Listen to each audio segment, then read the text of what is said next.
Assalamualaikum Miss. Kembali lagi bersama saya di acara Kuliah Minggu Sore bersama dosen kamu kita, Gus Heri. Assalamualaikum Gus. Waalaikumsalam warahmatullahi Gimana kabarnya? Alhamdulillah sehat semuanya. Gus, izin bertanya, di dalam berbisnis, adakah nasihat khusus yang harus menjadi referensi kita sebelum berbisnis? Terima kasih Mas Oki. Ini pertanyaan yang cukup bagus. Yang bertanya adalah calon pengusaha, entrepreneur yang backgroundnya adalah santri. Maka kalau santri ya wajib kalau berbisnis tentu memperhatikan nilai-nilai syariah yang sudah diatur dalam Islam. Dan Islam sudah mengatur semua aktivitas dalam berbisnis. Pertanyaannya adalah, apakah ada nasihat khusus ketika bisnis kita dalam melakukan aktivitas bisnis? Tentu saya bicara ini adalah dalam konteks batasan-batasan dalam bagaimana Islam memandang sebuah bisnis, gitu ya. Yang pertama yang harus kita pahami adalah bahwa pastikan ya bahwa produk yang diproduksi adalah produk yang halal. Dan ini harus dipastikan. Prosesnya juga harus halal. Dan insya Allah alhamdulillah kalau produk di Pondok Pesantren Mukmin Mandiri ini, para santri ya, kita semua memproduksi produknya adalah produk halal dan alhamdulillah sudah mendapat sertifikat halal dari Majelis Ulama Indonesia. Ini penting. Sebab kalau produksi itu tidak halal, maka ini akan merugikan konsumen kita. Ya.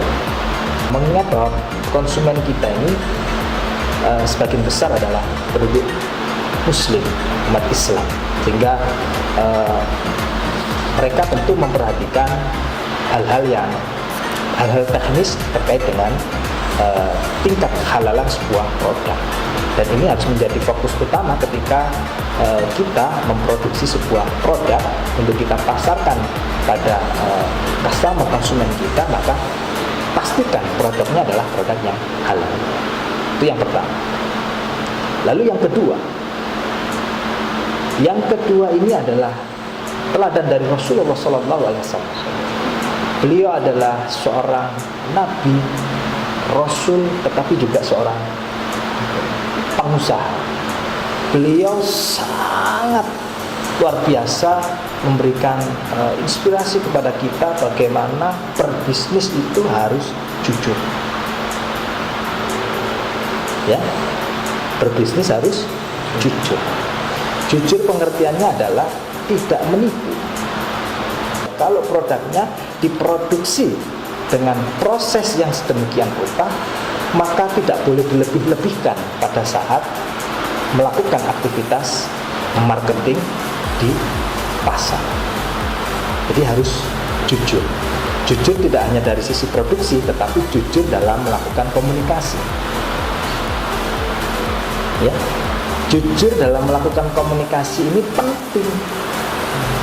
Sebab customer, masyarakat kita, konsumen itu melihat bahwa pengusaha itu adalah jujur, itu dilihat dari melihat kepercayaan, trust terhadap pengusaha itu adalah soal ucapan.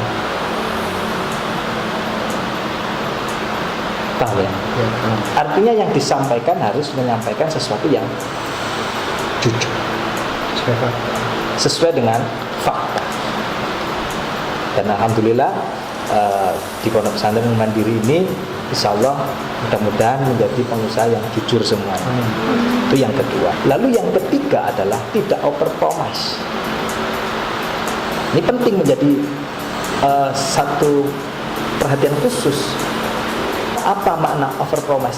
Adalah tidak memberikan janji palsu atau memberikan janji-janji yang berlebihan. Misalnya, contoh ya, janji palsu itu kan menyakitkan kita ya. Mbak Zahra misalnya, Mas Sobri mengatakan, wahai Zahra, esok aku akan datang ke rumah, aku akan mengajakmu untuk keliling kota Surabaya. Tapi ternyata Mas Sobri tidak datang. sakit hati, tidak. Begitu dalam berbisnis, tidak boleh memberikan janji yang palsu. Siapa? Saya akan kirimkan barang secepat mungkin. Sebelum jam 12, pastikan barang saya sudah sampai di toko Bapak. Ini kalau tidak bisa menepati, bahaya.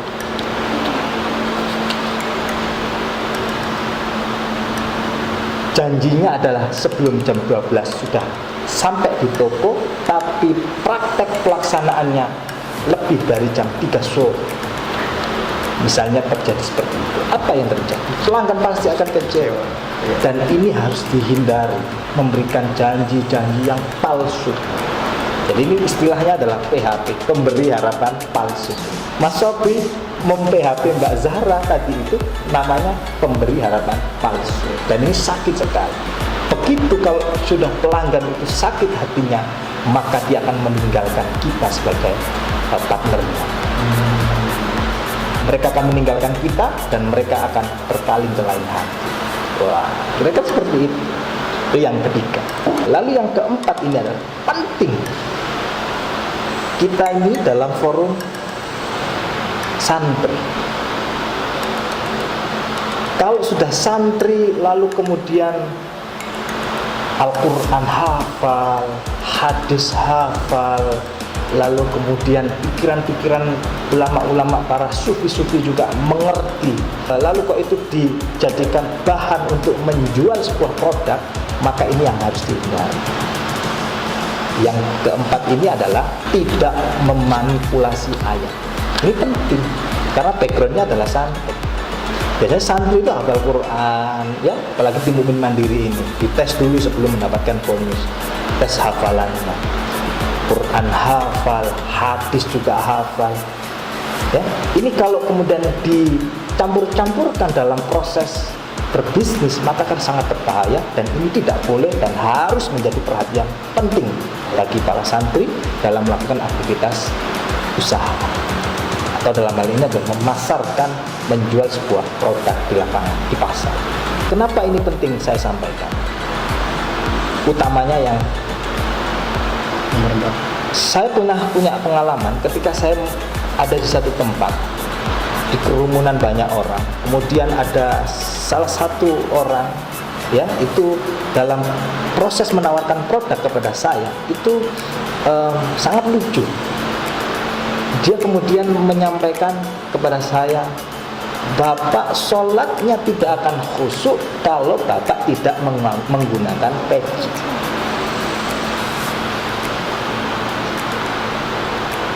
Karena yang dijual itu adalah peci, sehingga dia menggunakan dalil-dalil itu. Bahwa katanya sholatnya tidak akan khusyuk kalau tidak menggunakan peci. Kenapa begitu? Karena dia menjual produk peci. Nah, ini harus berhati-hati. Menjustifikasi bahwa orang yang sholatnya sah itu adalah yang menggunakan peci. Ini harus berhati-hati dan ini tidak boleh terjadi pada santri di pondok pesantren Mukmin Mandiri ini. Tidak boleh memanipulasi ayat, karena tadi itu sudah mengerti Al-Quran, belajar menghafal Quran, hadis juga hafal sebagian. Bahaya kalau ini dilibatkan dalam konteks menjual sebuah produk. Bapak kalau minum produk ini, tak jamin Pak, pasti sembuh Pak, dalam hitungan detik. Ini apa? Ini apa namanya? Berlebihan dalam memberikan janji-janji. Seakan-akan memberikan garansi kalau meminum produk tertentu atau mengkonsumsi produk tertentu itu dalam waktu sekejap akan sembuh. Dan ini harus hati-hati kita semua, utamanya santri pondok pesantren Mukmin Mandiri. Jangan sekali-sekali melakukan hal-hal seperti itu. Produk halal, alhamdulillah, produk kita sudah halal. Yang kedua, harus jujur menyampaikan apa yang menyampaikan sesuai dengan fakta yang terjadi. Lalu yang ketiga, tidak memberikan janji yang berlebihan atau memberikan janji yang palsu, PHP. Lalu yang terakhir adalah jangan sekali-sekali menggunakan ayat-ayat Al-Quran dan ayat-ayat Al-Hadis untuk dijadikan bahan dalam mengkomunikasikan produk-produk yang kita pasarkan. Ini penting sekali. Itu Mas Sobri. Bicara soal produk yang halal, alhamdulillah di Pondok Mukmin Mandiri kita sudah punya satu produk, yaitu kopi Mahkota Raja. Mari kita incip bareng-bareng. Oke. Bismillahirrahmanirrahim.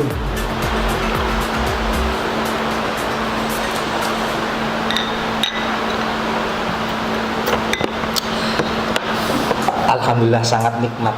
Yang produksi santri, yang meracik diminum hari ini juga santri. Subhanallah, luar biasa. Nikmat sekali. Misal ini Gus, saya menjual sesuatu produk. Habis itu saya tuh harus berbohong, terpaksa berbohong agar mendapatkan simpati dari pelanggan. Saya itu gimana? Apa diperbolehkan? Ya, ini menarik ini. Apapun bentuk kebohongan, tidak ada satu agama pun yang membenarkan. Apalagi kebohongannya itu adalah kebohongan yang disengaja, itu hoax namanya. Jadi kalau sudah ada kebohongan, maka bisnis tidak akan berjalan dengan baik. Contoh misalnya yang ringan saja, Pak, saya masih OTW mengirim barang ke Bapak, padahal masih di kamar mandi. Sudah berbohong, direncanakan lagi. Ini kan lucu, ya. Ini hati-hati nih ya, jangan sampai nanti pada saat bergerak di lapangan, bergerak di pasar, lalu telepon pelanggannya, Bu, saya masih OTW, padahal masih mandi di kamar mandi. Itu tidak boleh. Kecil aja. Itu hal-hal yang seperti itu harus menjadi perhatian khusus, harus menjadi perhatian utama, harus menjadi perhatian penting. Karena bagaimanapun yang namanya berbohong, agama apapun tidak membenarkan itu. Apalagi berbohong hanya untuk mendapatkan simpati dari customer, tidak boleh. Jadi kesimpulannya bagaimana Gus? Kesimpulannya adalah bahwa kalau kita menjadi pengusaha, apalagi backgroundnya adalah santri, maka penting memperhatikan 4 hal tadi. Itu yang pertama adalah pastikan produk yang dijual itu adalah halal, dan alhamdulillah kopi kita adalah produk yang halal. Lalu yang kedua adalah jujur, baik dalam produksi maupun dalam aktivitas marketing. Yang ketiga adalah tidak overpromise, memberikan janji-janji yang berlebihan terhadap konsumen atau terhadap customer kita. Yang keempat, tidak memanipulasi ayat-ayat dari Al-Quran maupun dari Al-Hadis sebagai bahan mengkomunikasikan produk yang kita jual. Nah, 4 hal ini adalah etika kita sebagai seorang marketer, sebagai seorang pengusaha yang menjual produk kepada konsumen atau kepada pelanggan. Jadi pengusaha santri ya utamanya harus memperhatikan 4 hal ini. Kalau sudah 4 hal ini dijalankan, insya Allah usahanya akan berkah, dan kita akan menjadi orang yang sehat karena menikmat. Kita akan menjadi orang yang selalu sehat karena kita akan menjadi orang yang mendapat berkah ya. Tadi kan sudah berkah ya? Berkah sudah. Mendapat berkah, dan insya Allah kita akan selamatkan baik itu di dunia maupun di akhirat, karena kita memegang kunci etik dalam melakukan aktivitas usaha atau dalam aktivitas perdagangan. Itu yang bisa saya sampaikan. Mudah-mudahan apa yang hari ini kita diskusikan menjadi sesuatu yang bermanfaat untuk kita semuanya. Tetap pegang kunci etik dalam melakukan aktivitas marketing. 4 hal tadi diperhatikan. Itu Mas. Gus, terima kasih atas wejangannya. Semoga tadi ilmu yang diberikan menjadi ilmu yang berkah untuk kita dalam berbisnis. Sahabat Kumis, demikian tadi perkuliahan kita dengan Gus Heri. Semoga bermanfaat. Saya Iri. Wassalamualaikum warahmatullahi wabarakatuh.